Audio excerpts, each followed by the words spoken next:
शानबाओ फुशेंग के दरवाजे पे तैनात गार्ड से पूछताछ करती है। वो बताता है सुबह से फुशेंग अपने कमरे से बाहर नहीं निकला और एक दर्जी उसके कपड़ों का नाप ले रहा था। ये सुनकर शेन बोल पड़ी, इतांग झूठा है। वो शानबाओ और फुशेंग की शादी में बाधा डालना चाहता है। शानबाओ ने कहा उसके बारे में वो मैडम रॉन्ग बताएगी और उसका फैसला उन्हीं पे छोड़ देगी। शेन पूछती है और बाकी के वर्ग, उनका अब यहाँ क्या काम? शानबाओ ने कहा वो इस परिवार की एक लौती लड़की तो नहीं है। शायद मैडम रॉन्ग उसकी बाकी बहनों के लिए किसी को चुन ले। फिर वो नौकरों को हुक्म देती है उसकी मर्जी के बिना इतांग फिर से यहाँ वहाँ ना घूमे। तभी उसकी दादी का बुलावा आया। वो उनसे मिलने एंसेस्ट्रल हॉल आई। मैडम रॉन्ग उस वक्त अपने अतीत को याद कर रही होती है। वो शानबाओ से कहती है कि उसमें बहुत सारी खूबियां हैं और वो रॉन्ग परिवार को संभालने में भी सक्षम है, लेकिन उसमें अपनी दूसरी बहनों जैसी समझदारी नहीं है। दिल के मामले में वो थोड़ी कच्ची है। युनशी कैसे समझती है कि वो जिस पुरुष से प्यार करती है उसमें और रॉन्ग परिवार में जमीन आसमान का अंतर है, इसलिए उसने चाय के कारोबार को चुना, उसी को ऊपर रखा। फर्क इतना है कि उसमें सब्र नहीं है, इसीलिए तो हे जैसे लुटेरे से कारोबार कर बैठी। वेल वो जान गई है कि वो बच्ची असल में युनशी की है। अगर शानबाओ ना भी उस बच्ची को यहाँ लाती तो भी वो उसे कुछ सालों तक यहीं उसके माँ के छांव में रखती ताकि वो दूसरी युनशु ना बन सके। शानबाओ जब युनशु का साइड लेने और उसकी अच्छाई गिनाने लगी तब मैडम रॉन्ग ने उससे पूछा क्या उसने फुशेंग को लेकर अपना मन बना लिया है। शानबाओ जब पूरे कॉन्फिडेंट के साथ अपना फैसला सुनाती है तब मैडम रॉन्ग उसे अपनी कहानी बताती हैं जो 42 साल पुराना था। कभी उन्होंने भी एक बहुत ही प्रतिभाशाली ऑफिशियल से विवाह किया था। उन्होंने पहली बार उसे तब देखा जब वो बोट से सवार होकर टी की शिपमेंट करने जा रही थी। वो मोमबत्ती के सामने किताब पढ़ने में बिजी था। वो इतना चमक रहा था कि मैडम रॉन्ग उसे देखते ही दिल दे बैठी। उस शख्स ने भी अपने माँ बाप की मर्जी के खिलाफ जाकर रॉन्ग परिवार को चुना, पर असल में तो ये सब एक चाल थी। उन्होंने शानबाओ को दिखाया वो शख्स जो अभी इस एंसेस्ट्रल हॉल की साफ सफाई करता है। इसी शख्स ने उन्हें तब धोखा दिया जब वो जन्म देते समय संघर्ष कर रही थी। तब ये आदमी उनके परिवार के सीक्रेट टी प्लांटेशन मैनुअल लेकर भाग निकला अपने होम टाउन अपनी डूबती हुई परिवार के दौलत को बचाने के लिए। उसका मैडम रॉन्ग के बोर्ड के सामने दिखना, उसके पूरे परिवार का इस रिश्ते के खिलाफ जाना, सब एक षड्यंत्र था। कई सालों बाद वो आदमी कर्ज में पूरी तरह बर्बाद हो गया। वसूली वालों की मार से उसका चेहरा भी बिगड़ चुका था। आखिरकार वो वापस मैडम रॉन्ग के पास आया और अपने किए के लिए दया की भीख मांगने लगा, लेकिन मैडम रॉन्ग ने उसे माफ नहीं किया। उन्होंने उसे एंसेस्ट्रल हॉल में एक सेवक के रूप में रख लिया ताकि वो जिंदा मिसाल बना रहे और रॉन्ग परिवार की कोई भी बेटी प्रेम के चक्कर में अपने परिवार के कर्तव्य को न भूले। उन्होंने शानबाओ को अपने पूर्वजों के सामने कसम खाने को कहा कि चाहे कुछ भी हो जाए वो सबसे ऊपर अपने कर्तव्य को रखेगी। मैडम रॉन्ग ने कहा, और अगर जिस आदमी से वो शादी करेगी उसने कभी इस परिवार को धोखा दिया तब वो क्या करेगी? शानबाओ ने आंखों में आंसू लिए कहा कि अगर आने वाले कल में फुशांग ने रॉन्ग परिवार को धोखा दिया तो वो उसे अपना दुश्मन मानेगी और उससे सारे ताल्लुकात तोड़ देगी। अब शादी का दिन दिखाया जाता है और चिंग अफसोस करता है कि फुशेंग भी उसी की तरह नौकर है, लेकिन फिर भी उसने शानबाओ को हासिल कर लिया, इसलिए वो एक षड्यंत्र रचता है। दरअसल उसने उस रात युनवान और लेडी यांग को कॉफिन से निकलते देख लिया था और वो इसी का फायदा अपने लिए उठाना चाहता है। दूसरी तरफ जल भून रहा वेन को लगता है फुशेंग अभी है तो क्या हुआ, कल वो शानबाओ की जिंदगी से निकल जाएगा। उसने बताया मैडम रॉन्ग के 3 पति रहे थे, तो हो सकता है शानबाओ भी आगे जाकर उसकी अहमियत को समझे और उससे शादी कर ले। तभी वो और यान एक शख्स को चुपके से फुशेंग के कमरे के पास कुछ रखता हुआ देखते हैं जो उन्हें देखकर भाग जाता है। वो चीज एक खाली पर्ची थी, पर वेन को लगता है इसमें जरूर कोई छुपा हुआ संदेश है। वही शानबाओ की बहनें उसके लिए शादी का तोहफा लाते हैं। युनशी एक ब्रेसलेट और टी सेट देती है। युनशु अपने हाथों से बुना ब्लेसिंग बीड और यूनिन जिसे आज शानबाओ की शादी की वजह से बागात से एक दिन की छुट्टी मिली है, वो उसे अपने हाथों से तोड़े और रोस्ट किए हुए चाय की पत्तियां देती है। पर शानबाओ ने तुरंत समझ लिया ये जले हुए हैं और बेहद खराब क्वालिटी के पत्ते हैं, इसलिए उसने कहा उसे अपनी मेहनत से तोड़े पत्तों को जाकर पहले दादी को दिखानी चाहिए। ये सुनते ही यूनिन बौखला गई। शानबाओ ने कहा, लगता है तुम्हें अब तक चाय की काश्त की कला नहीं आई है, तुम्हें तो बागात में 2 साल और रहकर सीखने की जरूरत है। ये सुनते ही यूनिन गुस्से में भर गई और उसे बद्दुआ दे गई कि वो और फुशेंग कभी खुश न रहे, वो उससे धोखा खाए और दोनों में हमेशा झगड़ा होता रहे। यहाँ लांग मिसेस चिंग के पास आया लकड़ी और खाना लाने के बहाने से और एक टोकन दिखाकर बोला शू कोन पे शक हो गया है, इसलिए चिंग ने कहा है जरूरी सामान उनके हवाले कर देने। इसलिए वो जल्दी से लेजर लेकर आती है जिसे लांग के हाथ में लेते ही सुशोंग आ जाता है और उसे रंगे हाथों पकड़ लेता है। यहाँ चेंग लोगों की तरफ से आए शादी के तोहफों के साथ फुशेंग के कमरे में आता है और उसे इनमें से पसंदीदा गिफ्ट चुनने को कहता है ताकि उसके अलावा बाकी चीजों को शानबाओ के कहने पे स्टोर रूम में रखवा सके। उसे उन सब में से एक ब्रश पसंद आया जो हूबहू वैसे ही था जैसा मिनिस्टर शू ने उसे एक जमाने पे दिया था। तभी जुंदाई आता है और सबके जाने के बाद फुशिंग को एक बुरी खबर देता है कि लांग पिछली रात ऑफिस से निकला, उसके बाद से दिखा नहीं। जैसे ही वो उसे ढूंढने के लिए कमरे से निकलता है, अपने सामने वेन को पाता है। यहाँ शानबाओ और रोंग परिवार एंसेस्ट्रल हॉल में दूल्हे का इंतजार कर रहे थे और यहाँ फुशिंग बाहर तो आता है पर अंदर जाता नहीं।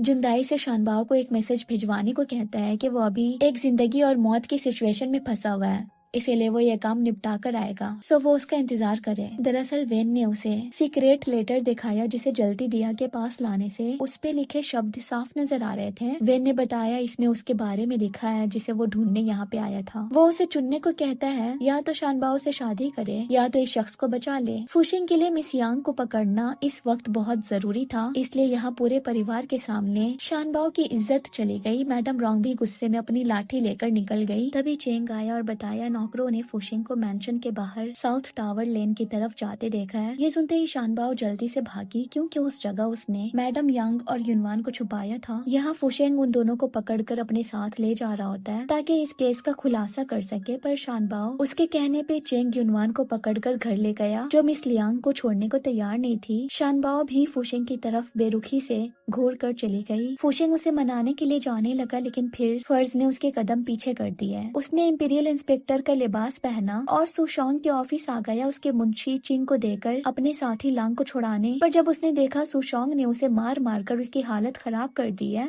तब उसने चिंग के साथ साथ सुशोंग को भी मारा और लांग का बदला ले लिया और जाते हुए कहा कि वो बाकी के हिसाब भी जल्द ही बराबर करेगा। यहाँ मैडम रोंग को जब से पता लगा है शानबाओ ने मैडम यांग को मेंशन में छुपाया था, तब से वो उससे खफा है, उसे देखना भी नहीं चाहती। तो शानबाओ इतांग के पास आई और कहा उसे अपने पिता को संदेश भिजवाने कि मैडम यांग को ऑफिशियल पकड़ ले गए। सो उसके खबरें भेजने पे वो रोंग मेंशन दौड़ते चले आए और उसी पे दोष दिया एक क्रिमिनल को पनाह देने का। शानबाओ ने बोला उसने एक ऐसी लाचार औरत को आसरा दिया जिसका पति उसे मारता था, जिसकी सास उस पे जुल्म करती थी और जिसके मायके वालों ने अपने फायदे के लिए वेन घराने से ताल्लुकात बनाए रखे। अपने घराने की औरत को चुपचाप जुल्म सहने को कहा और जब वो गायब हुई तो वे के जियान पे अपनी बीवी को मारने का इल्जाम दे दिया ताकि उन्हें वे फैमिली का टी प्लांटेशन कंपनसेशन के तौर पे मिल सके। ईतांग ने बीच में आकर बोला उनका परिवार गलत था, उन्होंने मैडम यांग की बात सुनी नहीं, बस यही चाहा कि उनकी शादी बच जाए, लेकिन उनके साथ बदसलूकी करने वाले वे घराना था। यांग फैमिली ने तो लॉ सूट भी फाइल किया था, तब जाकर ये सारी बातें सामने आई, पर इतने ट्रायल्स के बाद भी वो कुछ कर नहीं पाए। वो अभी चाहता है शानबाओ उन्हें मार्गदर्शन दिखाए क्योंकि अभी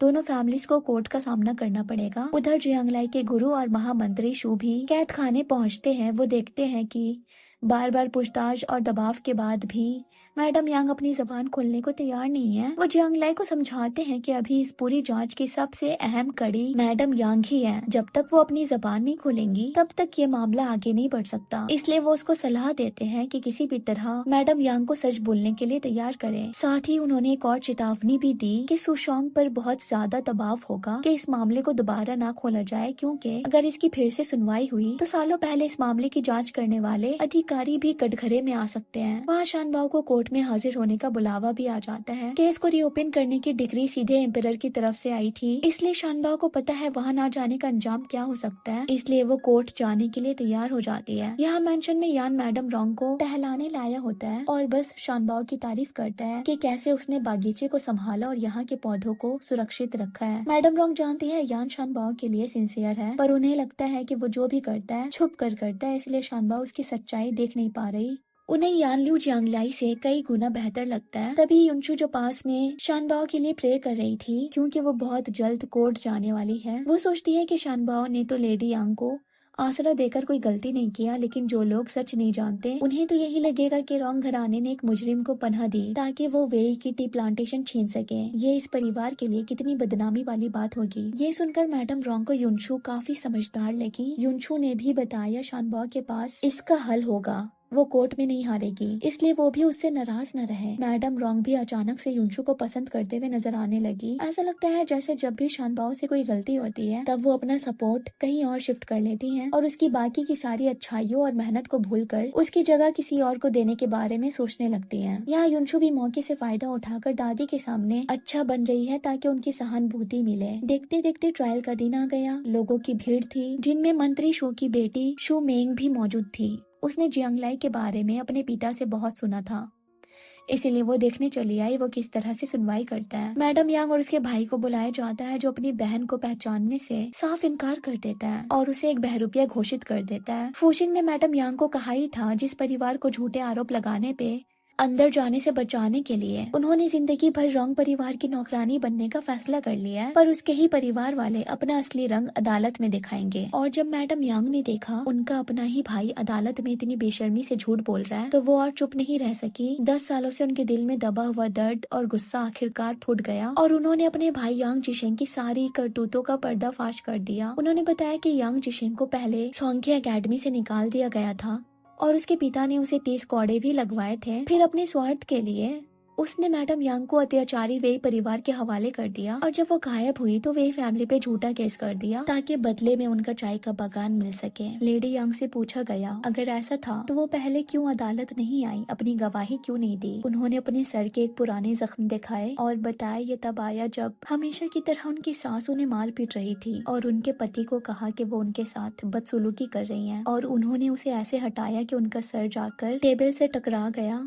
और उस वक्त उनका मिसकैरेज भी हुआ था। वो वहाँ से अपनी जान बचाकर भाग निकली। बीच में उन्हें मालूम पड़ा वेई और यांग परिवार के बीच लीगल डिस्प्यूट चल रहा है, इसलिए उन्होंने सोचा गवाह बनकर सामने आने का। इसीलिए वो इस बारे में बात करने अपने मायके गई, पर उनके अपने भाई ने उन्हें नशीली दवा पिलाकर कुएं में धक्का देकर मारने की कोशिश की। उस वक्त बीच में उनकी माँ ने आकर उन्हें बचाया, पर अपना गुनाह छुपाने के लिए जिशिंग ने उनके सामने बोला कि वो तो बस यांग की हिफाजत के लिए उन्हें किसी अंकल के घर भेजना चाह रहे थे, पर असल में तो उन्होंने उसे लिंजी से काफी दूर भेज दिया जहाँ से वो बड़ी मुश्किल से बच निकली। ये सब के बाद भी जिशिंग कहता है कि ये बहरूपिया ही है। सुशोंग ने भी कहा मैडम यांग की गवाही को सच कैसे मान लिया जाए, उनके पास क्या सबूत है, वो सच बोल रही है। तभी फूशिंग ने बोला गवाही अभी बाकी है, जिनकी सुनवाई फिर कभी होगी। तब तक के लिए उसने यांग जिशिंग को कस्टडी में डाल दिया। सुनवाई खत्म होने के बाद उसने गार्ड्स को कहा लिंजी में जगह जगह यांग जिशिंग के खिलाफ गवाह इकट्ठा करने, पैसे के लालच से हर कोई सच उगल देगा। लांग ने बोला मैडम यांग मिसकैरेज के बाद डॉक्टर लूपिंग के पास गई थी, उसे ही अदालत बुलाने से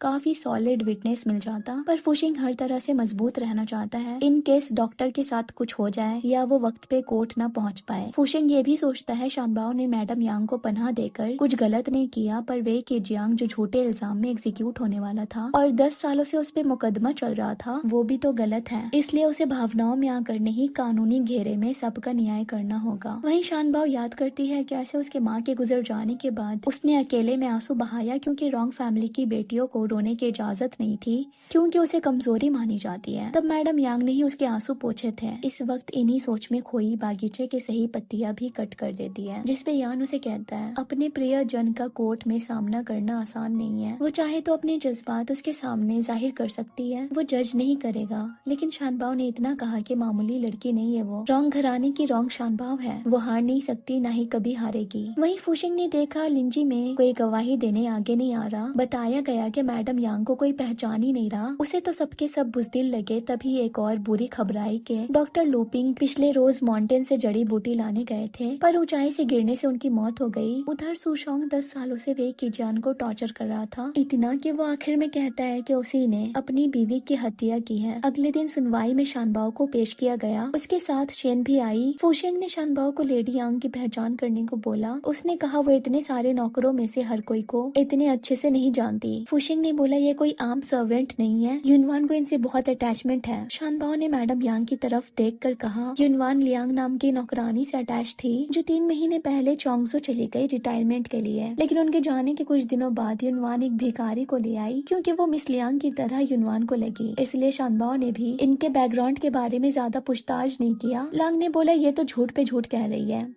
शेन ने उसे मार कर कहा अपने धोखेबाज दोस्त की ज्यादा हिमायत न करने, जो शादी का ढोंग करके उनके मैंशन में घुसा था। लेडी यंग सिर्फ 3 महीने से ही नहीं बल्कि 10 साल से रॉन्ग फैमिली में है। ये सच साबित करने फुशेंग जा ही रहा था कि तभी सुशोंग ने वे की जियांग को बुलाया, जो दिमागी रूप से बीमार लग रहा था, और बस कहता गया कि उसी ने यांग को मारा अपने हाथों से और वे लायू और वे मिंग की मदद से लाश को दफनाया। भीड़ में सभी कहने लगे तब तो ये औरत वाकई एक बहरूपिया है। तभी एक नई गवाह आई जिसने दावा किया मैडम यांग असल में डोंगलिंग है, मास्टर जिया की कॉन्क्यूबाइन, जिसे उनकी लीगल वाइफ पसंद नहीं करती थी, इसीलिए डोंगलिंग को उनके पास बेचा गया। उस औरत के हिसाब से डोंगलिंग उसके क्लाइंट्स को खुश नहीं कर पाती थी। वो तो इसे निकालने वाली थी पर ये खुद ही भाग गई। अपनी बात को साबित करने के लिए उस औरत ने मैडम यांग के बाजू पे बने एक खास निशान की तरफ इशारा करते हुए कहा कि ये उसकी असली पहचान का सबूत है। मैडम यांग अपने भाई को मारने लगी और कहा ये उनके बचपन में लगी चोट के निशान है। एक भाई होकर वो इतना नीचे कैसे गिर सकता है। वो वे की जान से भी कहने लगी उसे पहचानने। उन्हें ऐसे रोते बिलखते देख शानबाओ का मन भर आया। ये देखकर फुशिंग ने भी सुनवाई यहीं पे खारिज कर दिया। मैंशन में शिव शानबाओ को खबरें देती है यूनिन खाना पीना नहीं खा रही, बस घर वापस आना चाहती है। शानबाओ के दिमाग में एक बात आई। उसने शिव से बोला यूनिन को शाम तक यहाँ लेकर आने। सो जब शिव उसे मैंशन ले आई तो यूनिन को लगा आखिर वो है तो शानबाओ की सगी बहन, वो उसे यहाँ बुलाती कैसे नहीं। तब शिव कहने लगी कि वो सिर्फ आज रात तक के लिए ही यहाँ पे रहेगी, फिर उसे गर्म कपड़े देकर वापस से बागात भेजा दिया जाएगा। ये सुनते ही वो गुस्से में शानबाओ से मिलने चली गई, जो इस वक्त इतांग से बात कर रही थी कि उसका झूठी गवाह को कोर्ट में पेश करना बहुत ही गिरी हुई हरकत थी। एक बार युनवान ने मुंह खोला तो उनकी सारी सच्चाई बाहर आ जाएगी। इतांग ने कहा वो बस अपने परिवार को बचाना चाहता है, वरना अगर ये साबित हुआ कि उन्होंने झूठे आरोप लगाए थे तो उन्हें फांसी भी हो सकती है। बाकी वो अपनी आंटी से बाद में तहे दिल से माफी मांग लेगा और उनकी सेवा उनके सगे बेटे जैसा करेगा। इसीलिए वो शानबाओ से रिक्वेस्ट करता है किसी भी तरह से युनवान को कोर्ट में हाजिर होने से रोकने। शानबाओ ने बोला कि वो भी अपने घराने की बदनामी नहीं चाहती, इसीलिए वो युनवान को चाय के बागात में ही छुपा देगी। ये बातें बाहर से यूनिन सुन लेती है और हंसते हुए चली जाती है। इधर हमें पता चलता है इतांग को नकली गवाही और यांगयू को डोंगलिंग बनाने का आइडिया देने वाली युनशु थी, इसलिए इतांग ने शुक्रिया कहने के लिए उसे एक तोहफा दिया और बाकी के रिवॉर्ड केस खत्म होने के बाद देने का वादा भी किया। यहाँ जियांग लाई लांग के साथ ट्रैवलिंग फिजिशियन का भेस बदलकर मरे हुए लायू के घर पहुँचता है। लायू की बूढ़ी माँ और उसकी छोटी पोती बेहद गरीबी में अपना जीवन गुजार रही हैं। अपने बेटे को याद करके बूढ़ी माँ की आंखें भर आती है। वो रोते हुए बताती है कि उनका बेटा बेकसूर होते हुए भी मारा गया। उसे गिरफ्तार करने के लिए कुछ ऑफिसर आए, जबकि वो तो सिर्फ वही परिवार की लापता दुल्हन को ढूंढने में मदद करने गया था, जिसके बदले उसे थोड़ा सा चावल और कुछ सिक्के मिले। इसी बीच जियांग लाई की नजर एक लाठी पे पड़ती है जो बिल्कुल बूढ़ी औरत के जैसी थी। पोती ने बोला वो फायरवुड अपने पिता के पुराने घर से ले आई थी, पर उसे नहीं पता था वो जलाने की लकड़ी नहीं थी। जियांग लाई को समझ आया कि दादी के साथ साथ पोती को भी दिखाई कम देता है। उसे समझ आ गया दोनों को नाइट ब्लाइंडनेस है। उसने इस बात को अगले दिन कोर्ट में रखा और दादी पोती को सुनवाई पे बुलाया और उनकी सबके सामने पहचान रखी और बताया ये आंखों की बीमारी इनकी खानदानी है। वे लायू को ज्यादा अफेक्ट नहीं पड़ा, इसलिए वो थोड़े बहुत काम दिन भर में कर लेता था, लेकिन रात में उसका देख पाना बहुत मुश्किल है। तो फिर उस अंधेरी और बारिश भरी रात में उसे तो कुछ दिखा भी नहीं होगा। लाश को दफनाना तो दूर की बात है। ये साबित करने के बाद वो मैडम यांग और जिशेंग को आगे बढ़ाता है और उन्हें एक एक पर्ची देता है और उसमें उनके पिता की बीमारी और इलाज के बारे में डिटेल में लिखने को बोलता है। जियांग लाई के पास उनके पिता की मेडिकल रिपोर्ट थी, जिसे उनके फिजिशियन ने अच्छे से लिखा था। मैडम यांग ने सब कुछ सही और विस्तार में लिखा था, यहाँ तक कि बहुत सारी पर्सनल बातें भी बताई कि यांग जिशेंग ने हमेशा अपने पिता के साथ पूरा व्यवहार किया। अपनी विरासत पे पूरा कब्जा करने के लिए उसने अपने सौतेले छोटे भाई को मंदिर भेज दिया था। इतना ही नहीं, पिता की मौत के बाद उनकी उंगलियां तक तोड़ दी थी, सिर्फ इसलिए ताकि उनके हाथ में पहना हुआ जेट का लॉकेट छीन सके। ये सब सुनकर सब दंग रह जाते हैं, क्योंकि इतना डिटेल में कोई बहरूपिया तो नहीं बता सकता। तभी फुशेंग फिर से शानबाओ को बुलाता है और फिर से पूछता है क्या अब भी वो मैडम रॉन्ग को पहचानने से इनकार करेगी। वो अपने कल वाले गवाही पे अड़ी खड़ी रही और साफ बोला वो इन्हें नहीं जानती। सो जियांगलाई के पास कोई चारा नहीं बचता यूनिन और युनवान को अदालत में बुलाने का। युनवान मैडम यांग को देखते ही उन्हें मिस लियांग बोलकर उनसे लिपट गई। यूनिन ने भी बोला मिस लियांग युनवान को 10 सालों से पाल रही हैं। शानबाओ ने बोला यूनिन बस निजी गुस्सा निकाल रही है झूठ बोलकर। युनवान को भी ऐसे लोगों की पहचान करने की क्षमता नहीं है। तो अपनी बात साबित करने के लिए युनवान बचपन की कुछ तस्वीरें भी अदालत में पेश करती है जो वो छोटे में मैडम यांग के साथ बनाया करती।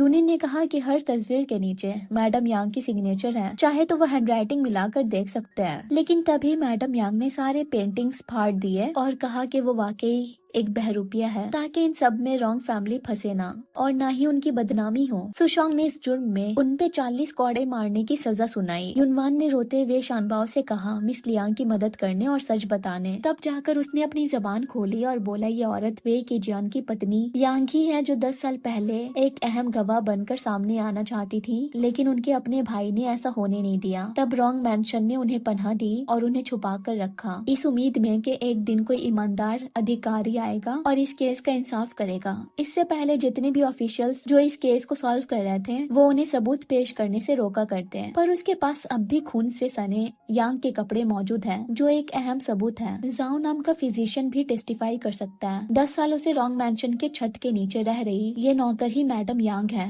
जियांगलाई उठा और यांग जिशेंग को वे की जियांग पे झूठा केस करने, अहम गवाह को मारने की कोशिश करने और उनकी इज्जत भरी महफिल में उछालने के जुर्म में 40 कोड़े मारने को कहा। अपने पिता को सजा पाता देख इतांग अपनी आंटी से रहम की भीख मांगने लगा, पर उसे अदालत से निकाल दिया गया। जियांगलाई ने सुशोंग को भी सजा दी।